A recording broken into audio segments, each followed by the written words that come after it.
Kan ini mungkin diperlukan atas tujuan-tujuan ritual upacara agama yang banyak di sebelah peradaban India, yang kemudian pun mempengaruhi kita jugalah pada zaman tu. Akar bahar kau, akar bahar. Akar bahar ni adalah akar yang ditemui di laut. Allah. Anda sedang mendengar siaran Teh Tarik Podcast dibawa oleh kawahbuku.com. Hai, Assalamualaikum dan salam sejahtera. Bersama-sama lagi kita di dalam Teh Tarik Podcast yang ditarik khas oleh Kawah Buku. Tarik. Bersama-sama aku masih lagi Mat Koi dan juga Iskandar Kamil. Dan hari ini kita menyambung lagi siri perbincangan kita menjadi Malaysia. Sebelum daripada tu Koi, kita nak ucapkan selamat Hari Natal kepada kawan-kawan kita, rakan-rakan, pendengar kita yang menyambut Hari Natal. Moga-moganya moga-moganya dengan Hari Natal yang disambut oleh kawan-kawan di sana, kehidupan bertambah makmur lah. Dan juga dalam zaman Covid ni kan, kita harap-haraplah berdoa bersama-sama supaya segera pergi pandemik Covid ni. Kehidupan yang lebih baik mudah-mudahan. Baik, Koi, kita kembali kepada perbincangan siri menjadi Malaysia kita. Dalam minggu yang sudah, kau telah menerangkan ataupun telah memperikan berkaitan dengan proses pembentukan kerajaan-kerajaan sebelum Melaka. Dan ada dua benda yang kau bawa. Yang pertama ialah idea, dan yang mana kau telah memerihalkan tentang idea-idea daripada luar yang telah bergeseran dengan budaya tempatan dan macam mana ia disesuaikan. Dan ada hal yang lain juga adalah yang kau singgung di akhir sebelum itu adalah berkaitan dengan material. Kan, idea dan material. Jadi dan material tu kau sebut sebagai perdagangan. Jadi aku rasa episod kali ini memberi ruang kepada kau untuk melanjutkan tentang apa aku yang cubalah. melanjutkan. Silakan kau. Aku cuba untuk bincangkan tentang pembentukan kerajaan-kerajaan sebelum Melaka yang dipengaruhi oleh dua unsur. Yang minggu lepas tu kita bincangkan, satu idea, satu lagi material. Idea ni dalam bentuk pemikiran lah. Contohnya macam konsep raja, konsep mandala yang kita bincang minggu lepas. Dan kali ni kita masuk untuk kita bincangkan tentang unsur material. Jadi apa yang dinamakan material tu? Kan ini macam perkataan orang putih kan. Perkataan orang putih, material ni apa? Sebelum kau cakap pasal material, untuk makluman kau, episod kali ni kita panjangkan sikit. Jadi betul. supaya kau tidaklah berkejar-kejar untuk nak sampaikan semua benda. Jadi mungkin kita panjangkan dalam 20 ke 25 minit lah untuk makluman audio lah. So kena stay lama sikit. Sambung kau. Alright. Material.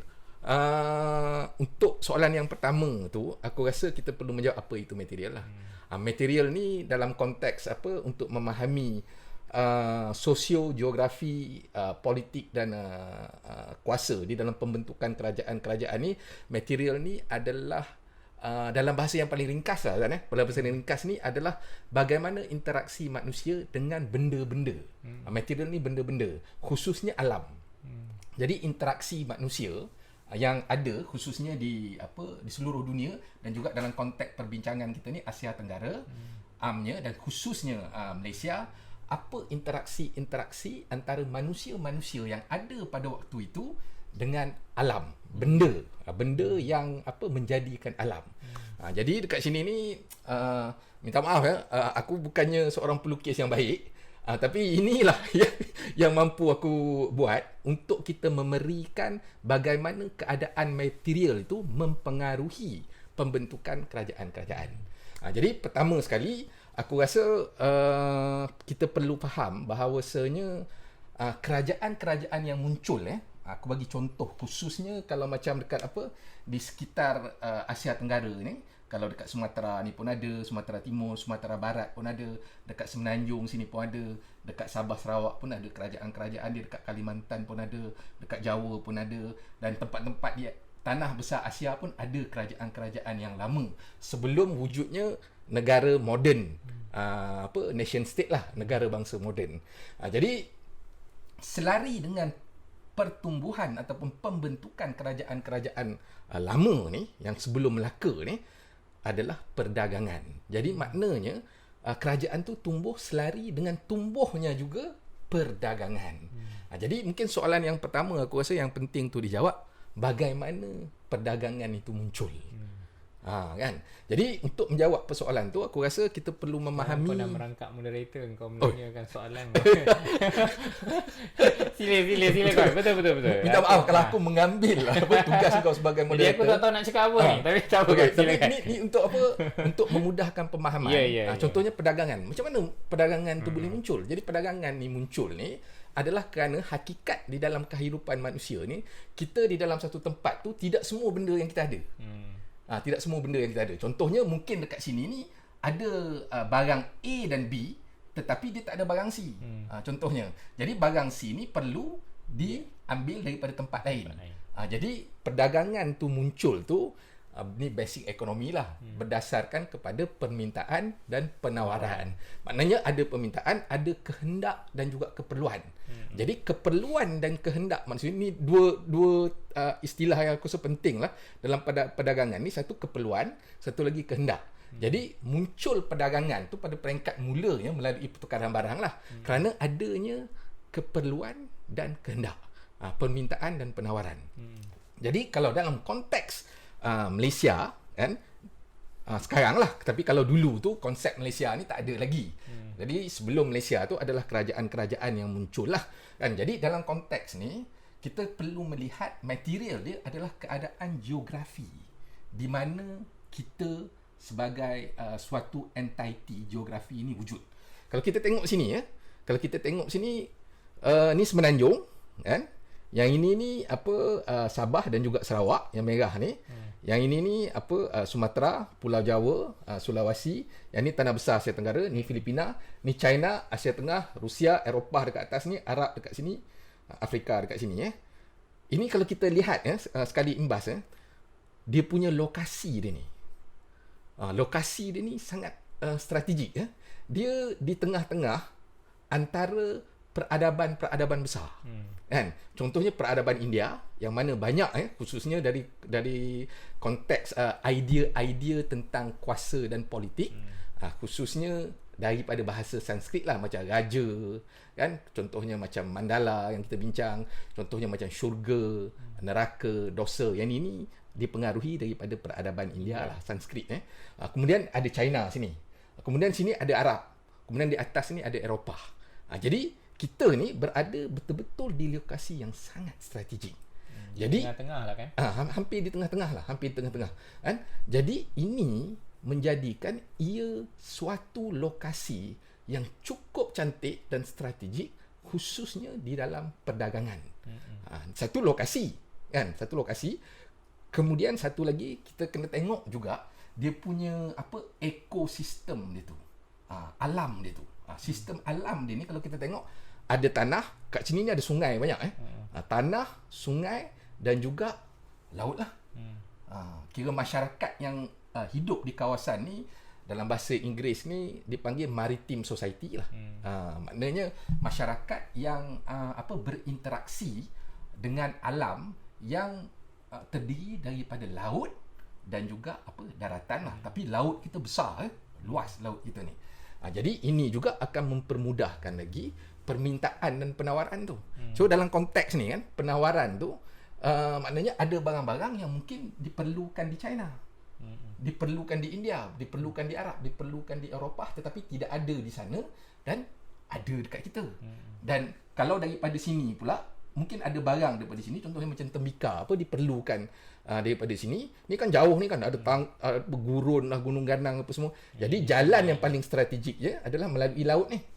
Melalui laut ni, tapi panjang perjalanan tu, jadi dia singgah dekat sini, berhenti dekat sini, sama ada Semenanjung ataupun dekat pulau-pulau di Pulau Sumatera ni. Ada juga dekat Sumatera ni kerajaan-kerajaan yang terdahulu.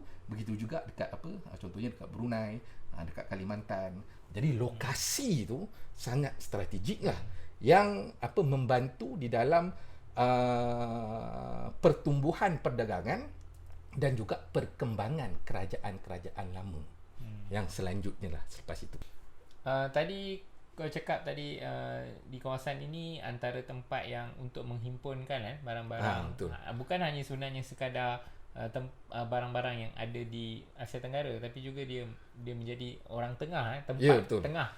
Yang Dia punya apa tu istilah dia Azan, dia entrepot lah. Entrepot, betul, entrepot. Dia macam tadi tu, dia pembentukan kerajaan-kerajaan ni selari dengan pertumbuhan perdagangan, dan bila kita bercakap tentang perdagangan, dia ada pelabuhan lah, port. Jadi port-port ataupun pelabuhan-pelabuhan yang ada, khususnya kalau kita bincang tentang Malaysia ni, dekat Melaka, Kedah Tua, kalau dekat sebelah-sebelah Sumatera ni yang dekat macam Palembang kan, kemudian dekat Pasai, kemudian dekat Aceh kan, ini adalah titik-titik perdagangan yang diwakili oleh pelabuhan-pelabuhan. Pelabuhan ni adalah pelabuhan entrepot, yang mana dia mengumpulkan barang-barang yang daripada sebelah sini, peradaban daripada sebelah timur, dan peradaban daripada India, peradaban daripada Arab, peradaban dari Eropah bertemu dekat sini. Dan aku nak tanya kau kalau kau boleh bagi contoh lah sikit kepada pendengar-pendengar kita tentang barang-barang yang didagangkan. Okey. Yang ini berdasarkan kepada beberapa pembacaan aku lah memandangkan macam apa yang kita bincang tadi, kita punya cuaca tu adalah cuaca khatulistiwa kan. Kita ada hutan tropika dengan flora dan fauna yang pelbagai kan. Kita punya kerencaman flora dan fauna kita. Begitu juga dengan sumber-sumber laut. Jadi barang-barang kita ni contohnya barang-barang hutan lah. Dan juga barang-barang daripada laut kan. Barang-barang hutan ni contohnya macam gaharu. Gaharu ni kayu wangi lah. Yang ini khususnya untuk upacara agama. Bila kita nak adakan upacara agama tu, biasanya wangian tu penting.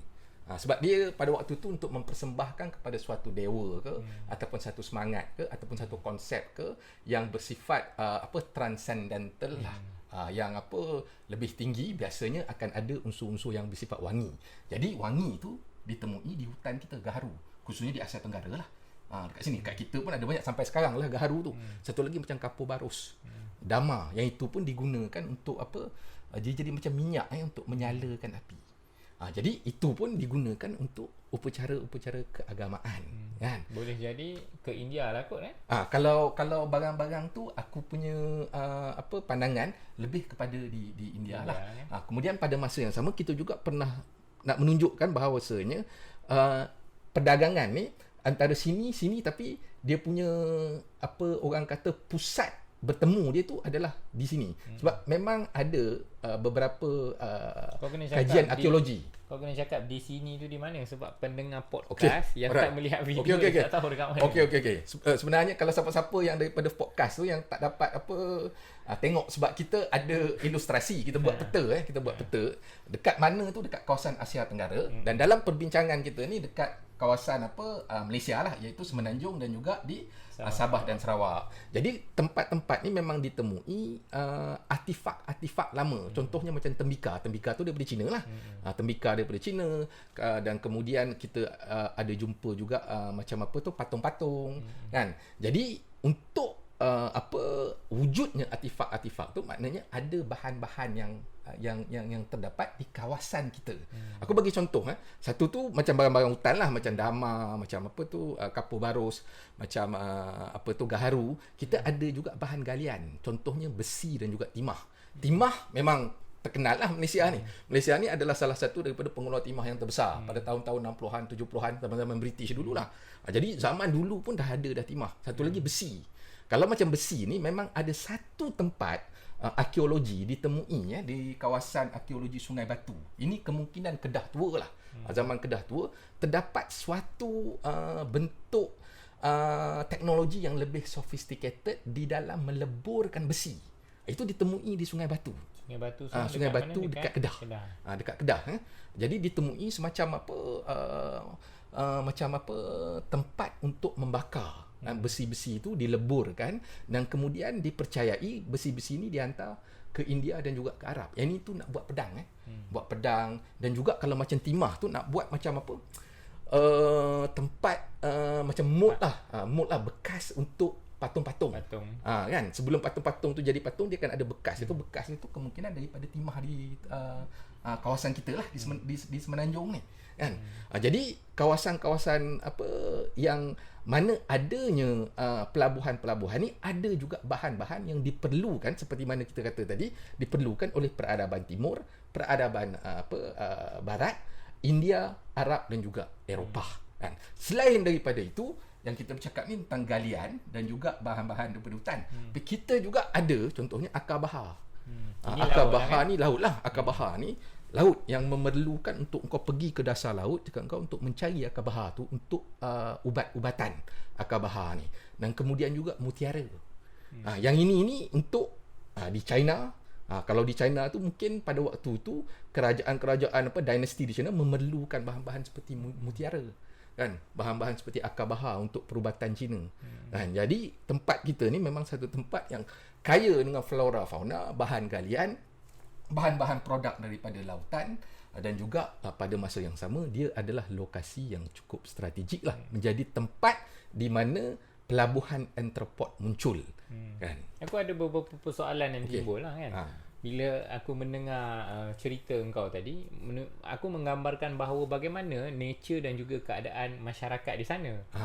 Okay. Adakah kerja mereka adalah sumber utama mereka adalah masuk ke hutan ataupun bermain di laut. Maksud aku bermain tu bekerja di laut. Ya betul. Dan juga bagaimana dari sudut struktur kan raja, rakyat, ialah memahami keadaan pada kita. Aku rasa ni pandangan di dalam konteks pada zaman tu. Ini zaman sebelum daripada zaman Melaka lagi kan. Jadi dalam zaman tu dia punya struktur masyarakat dia lebih simple lah, tak kompleks macam sekarang ada kelas menengah lah, menengah atas, menengah bawah, ada kelas birokrat, ada kelas buruh apa semua, itu dah terlalu kompleks yang moden. Kalau waktu tu kemungkinan besar dia ada raja dan juga rakyat lah. Dan rakyat dia ni terdiri daripada pelbagai community. Dan salah satu daripada community penting di dalam trade ni, at least kurang-kurangnya dalam buku ni buku ni Malay Kingship in Kedah, Religion, Trade and Society. Ini satu buku. Kemudian ni satu lagi, yang ni 2 volume ya. Southeast Asia in the Age of Commerce. Yang ni agak barulah, 1450 1680. Dan kemudian satu lagi yang ni second volume. Dan kemudian satu lagi buku ni rare dah kau ya. Aku rasa susah dah nak dapat buku. Memang. Yang ni kalau siapa-siapa nak beli ni memang tak jual lah. Aku tak jual lah. Kemudian satu lagi yang ini, Tribal Communities in the Malay World. In the Malay World. Jadi dalam buku-buku yang aku baca ni, apa yang menarik kau adalah struktur pada waktu tu memang lebih simple lah. Dia ada raja, kemudian dia ada bangsawan-bangsawan dia, tapi kemudian dia ada rakyat. Jadi dia punya struktur dia tu tak begitu kompleks. Dia sangat ringkas. Tetapi dia ada rakyat dia. Jadi untuk rakyat ni pada waktu tu konsep etnik tu, contohnya macam Melayu ke, orang asli ke, ataupun Banjar ke, ataupun Minang ke, dia bukan satu konsep yang berbisa. Konsep yang poten lah dalam bahasa Inggeris, konsep yang penting. Konsep yang lebih penting pada waktu itu adalah raja dan rakyat. Rakyat ni kira hamba raja lah. Tapi bukan hamba di dalam konteks yang difahami oleh barat. Kan? Hamba abdi. Macam hamba abdi tu apa semua. Macam kita ni, kita ada hamba kerah dan juga hamba hutang. Dalam hikayat-hikayat ada sebut benda tu. Dan hamba hutang. Hutang. Kalau kita berhutang lah. Kita berhutang dengan pembesar mana tak bayar cukai ke. Jadi dikatakan hamba hutang. Maknanya dia boleh panggil untuk dibuat kerahan lah. Satu lagi hamba kerah lah. Yang mana rakyat raja dikerah. Jadi dalam konteks ni kan, kalau kita tengok bagaimana perdagangan tu muncul, kalau ikut buku ni Malay Kingship in Kedah ni, dia kata kalau tak ada kan orang asli dan juga orang laut, ni kena faham orang asli ni adalah istilah baru. Ni istilah baru istilah yang kita gunakan untuk kita kategorikan pukul rata untuk orang-orang yang kita namakan orang asli itulah. Tapi sebenarnya masa dulu kan, nama tu tak ada orang asli tu. Orang asli tu adalah nama baru. Biasanya kita sebut orang darat ataupun nama dia Jakun ataupun Temuan kan. Nama suku dia lah. Nama suku dia kan. Tapi biasanya kalau dalam hikayat disebut orang darat, kemudian satu lagi orang laut. Orang darat dan orang laut ni adalah dalam konteks sekarang ni disebut sebagai orang asli lah. Mereka inilah macam aku cakap tadi kan, hutan-hutan tadi kan. Hutan-hutan tu cakap kau yang expert tentang hutan ni siapa? Orang asli lah. Orang asli yang expert dalam hutan-hutan. Dia tahu jenis-jenis hutan, macam mana nak dapat gaharu tadi, macam mana nak dapat damar, sampai sekarang lah. Kapur barus nak dapat daripada pokok mana, dia yang paling tahu. Dan orang laut pula, dia pakar dalam laut. Contohnya macam tadi akar bahar. Akar bahar tu adalah akar laut. Gamat juga itu menjadi permintaan di dinasti China pada waktu tu untuk perubatan. Yang pakar untuk tahu bahan-bahan dalam laut ni, akar bahar, mutiara, orang laut. Jadi mereka orang laut ni orang asli jugalah. Orang laut lah, macam orang Seletar. Tapi dalam konteks sekarang ni kita panggil, yalah, maksud aku ialah orang kita, asli jugalah. kita panggil orang asli lah. Cumanya dia punya lokasi dia di laut. Kalau orang asli yang kita panggil, yang duduk dekat kawasan-kawasan pedalaman tu dipanggil orang asli. Sekarang ni lah nama dia. Dan mereka inilah yang produk-produk daripada hutan, produk-produk daripada laut. Dan juga yang satu lagi yang aku rasa paling penting sekali adalah apa tahu? Untuk navigate, untuk pengemudi membawa kapal-kapal ni, kapal-kapal daripada benua India, Arab, Eropah ataupun daripada China untuk datang ke sini. Jadi memerlukan pengemudian. Jadi pengemudian tu untuk kemudikan masuk ke dalam port tu, dalam pelabuhan tu, itu adalah kerja orang laut.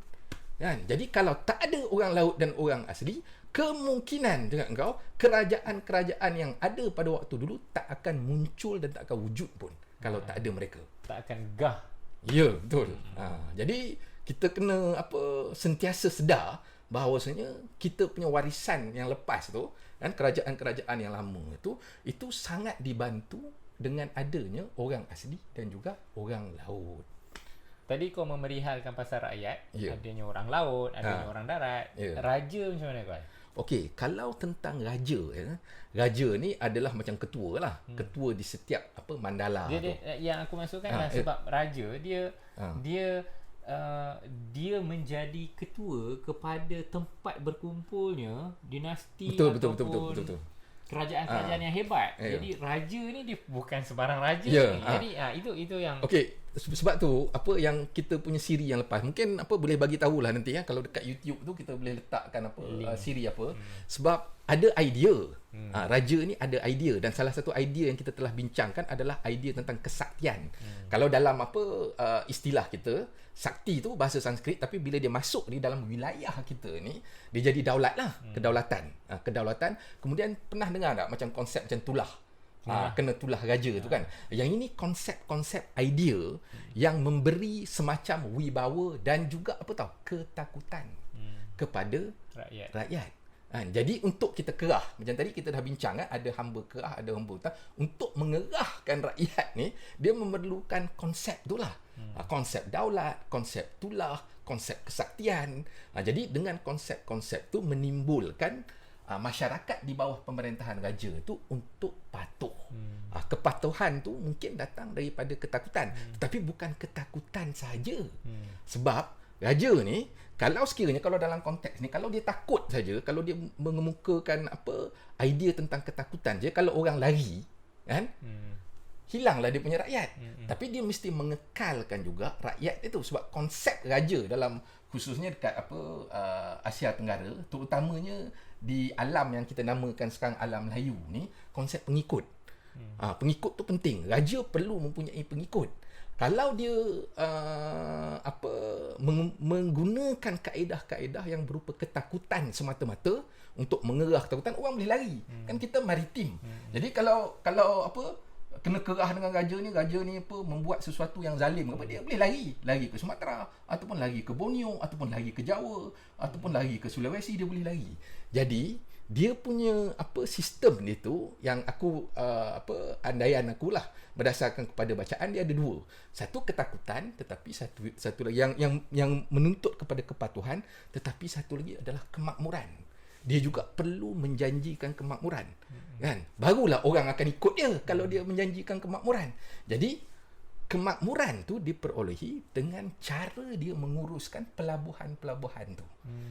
Jadi pelabuhan-pelabuhan tu diuruskan kalau dalam konteks buku-buku yang aku baca ni macam Southeast Asia in the Age of Commerce, macam A History of Malaysia, kan, kemudian Malay Kingship in Kedah, Religion, Trade and Society ni, dia melihat bahawasanya raja-raja tu mengamalkan suatu sistem yang mesra pedagang. Jadi dia macam lebih kurang free trade jugalah. Dia tak ada macam monopoli. Pada waktu tu dia memang mesra pedagang. Dia memang nak pedagang masuk. Jadi bila pedagang masuk, maknanya dia akan dapat cukai.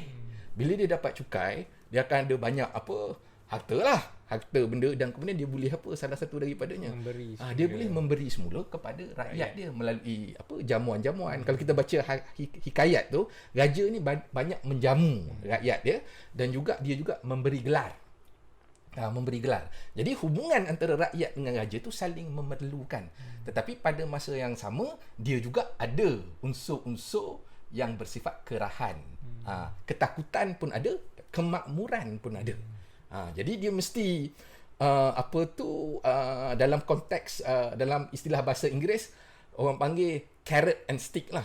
Rotan dan juga gula-gula. Rotan pun dia gunakan kaedah, gula-gula pun dia gunakan kaedah dia. Kalau rotan ni macam hamba kerah tadilah, proses-proses pengerahan. Kalau macam gula-gula ni macam gelar, nama, jamuan. Aku ingat sampai sekarang lah. Sampai sekarang kalau macam Malaysia ni ada diberi gelar-gelar dan juga jamuan-jamuan, kan. Jadi kedua-dua konsep itu membolehkan dia untuk mengembangkan, membesarkan kerajaan-kerajaan yang dia ada sehingga menjadi sohor lah. Menarik kau. Okay. Ada apa-apa lagi kau nak tambah sebelum kita menghabiskan episod kita pada hari ini? Aku tak tahu ada berapa masa lagi sebab aku nak sentuh tentang satu benda yang aku rasa penting untuk kita fahami. Sebab memandangkan satu, kita lokasi kita ni, kita juga di pertemuan antara peradaban besar. Satu lagi faktor yang faktor geografi juga ni, material juga ni adalah tentang angin. Angin yang membantu untuk pedagang daripada peradaban timur, contoh di sana menghala ke kita punya pelabuhan-pelabuhan lah, Melaka ke, Kedah Tua ke, ataupun Palembang ke, kalau dekat Sumatera ni, ataupun Aceh ke, kan. Angin tu membantu juga. Jadi geografi ni membantu. Begitu juga yang sebelah peradaban di sebelah barat ni, di sebelah India, Arab semua memerlukan angin. Jadi angin tu aku punya point tu, angin tu bila dia kan ada masa-masa dia. Ada masa dia tolak sampai ke 3 bulan kat sini. Tapi untuk menunggu angin menolak semula kapal tu untuk kembali balik ke negara asal mereka, ke wilayah asal mereka. Jadi dia kena stay dekat pelabuhan-pelabuhan ni. Jadi bila stay dekat pelabuhan-pelabuhan ni, dia bukan hanya pedagang, tetapi juga anak-anak kapal, kemudian ada dia punya tukang-tukang masak dia. Jadi satu kapal tu kemungkinan ada berpuluh ataupun beratus orang lah yang akan tinggal di satu tempat 3-4 bulan. Jadi bila ditinggal situ, dia membentuk komuniti pengikut, dan pada masa yang sama interaksi dengan penduduk tempatan.